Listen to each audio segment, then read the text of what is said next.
Hi everyone, welcome to my channel the little kitchen. আজকে আমি বানাবো সজনে ডাঁটা দিয়ে মুসুরির ডাল। দেরি না করে চলুন তাহলে বানিয়ে ফেলি। এক বাটি ডাল নিয়েছি, মুসুরির ডাল। এবার আমি ভালোভাবে ধুয়ে নেব।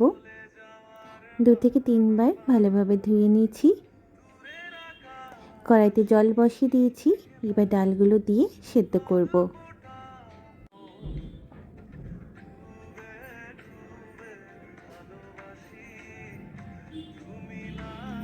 1 চামচ লবণ দিয়ে দিলাম।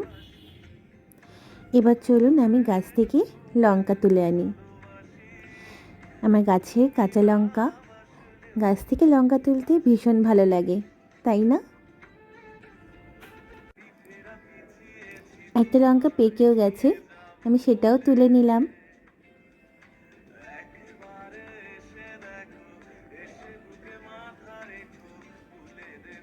আমার ছোট্ট লঙ্কা গাছ।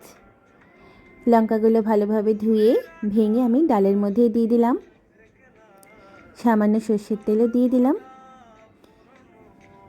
এবার এটা সেদ্ধ হোক।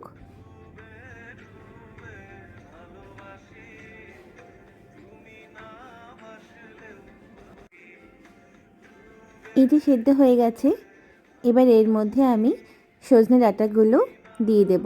ভালোভাবে ধুয়ে নিয়েছি ডাঁটাগুলো, আমি ডালের মধ্যে দিয়ে দেব।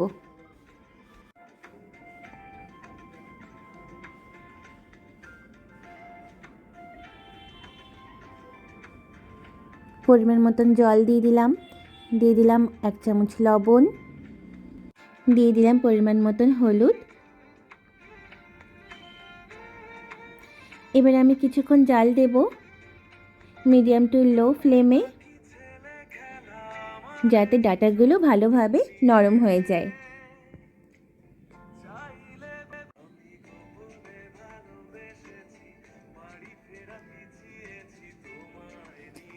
অন্যদিকে কড়াইতে গরম করতে দিয়েছি সর্ষের তেল। এর মধ্যে আমি ফোড়ন দেব 5 ফোড়ন, শুকনো লঙ্কা আর বেশ অনেকগুলো রসুন। রসুনগুলো আমি একটু থেতলে নিয়েছিলাম। এই ফোড়নটা এবার আমি ডালের মধ্যে দিয়ে দেব। ব্যাস, সজনে ডাঁটা দিয়ে মুসুরির ডাল অলমোস্ট রেডি। আর কিছুক্ষণ জাল দেব, তারপরে নামিয়ে নেব। 2 থেকে 3 মিনিট জাল দেব, নামিয়ে নেব। ডাঁটাগুলো ভালোভাবে নরম হয়ে গেছে। আপনারা বাড়িতে এইভাবে বানিয়ে খাবেন। সজনে ডাঁটা তো এখন সিজন, শরীরের পক্ষে অনেক ভালো। সজনে ডাঁটা দিয়ে অনেক কিছু রান্না করা যায়। আমি আজকে মুসুরির ডাল বানালাম। আপনারা এইভাবে বানিয়ে খাবেন বাড়িতে, অসাধারণ লাগে গরম গরম ভাতের সাথে। ভালো লাগলে কমেন্ট করে জানাবেন আমায়। আমার চ্যানেলটির বেল বাটনটা ক্লিক করে দেবেন, লাইক অ্যান্ড সাবস্ক্রাইব করে দেবেন। সবাই ভালো থাকবেন, টাটা।